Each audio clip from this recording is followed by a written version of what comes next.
পাশে মানুষের সাথে আমরা আছি এই বাংলাতে। আপনারা দেখছেন সংবাদ শিরোনাম। দেখলেন তো অনেক কিছু, এবার দেখুন নতুন কিছু। এই অনলাইনের যুগেও এক অভাবনীয় চিত্র বীরভূমের বক্রেশ্বরে। প্রযুক্তির আধিপত্যের যুগে বাচ্চাদের তাদের মোবাইল স্ক্রিনের উজ্জ্বলতায় মগ্ন। এমন একটি ডিজিটাল বিশ্বে নেভিগেট করতে দেখা অস্বাভাবিক কিছু নয়, যা তাৎক্ষণিক তৃপ্তি এবং অন্তহীন বিনোদন প্রদান করে। যদিও প্রযুক্তি নিঃসন্দেহে অনেক সুবিধা নিয়ে আসে, তবে শিশুদের মধ্যে মোবাইল ফোনের অত্যাধিক ব্যবহার বা আসক্তি তাদের ক্ষতি করে।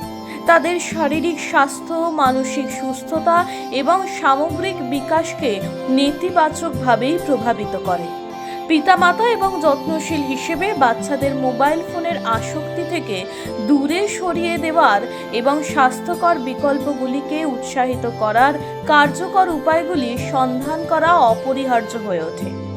শারীরিক ক্রিয়াকলাপ একটি শিশুর বিকাশে মুখ্য ভূমিকা পালন করে এবং মোবাইল ফোন থেকে তাদের মনোযোগ সরিয়ে বাইরের ক্রিয়াকলাপ প্রচারের মাধ্যমে তা অর্জন করা যেতে পারে। পারিবারিক ভ্রমণ, ক্রীড়া ইভেন্ট বা প্রকৃতি ভ্রমণের বিকল্পগুলি প্রদান করুন, যা শুধুমাত্র বাচ্চাদের পর্দা থেকে দূরে সরিয়ে দেয় তাই নয়, বরং তাদের সামগ্রিক সুস্থতার জন্য তা অবদান রাখে। আর বাচ্চাদের ডিজিটাল মাধ্যম থেকে সরিয়ে মাঠমুখী করতে হবে। প্রায় ৮০% বাচ্চারাই মাঠে খেলাধুলা ভুলে মোবাইলে আসক্ত হয়ে পড়েছে। তবে আজ এমন এক ছবি আমাদের ক্যামেরাবন্দি হলো, যা দেখে হয়তো আপনিও এই যুগে বিস্মিত হবেন। দেখা গেল বীরভূমের বক্রেশ্বরে এক অভাবনীয় চিত্র।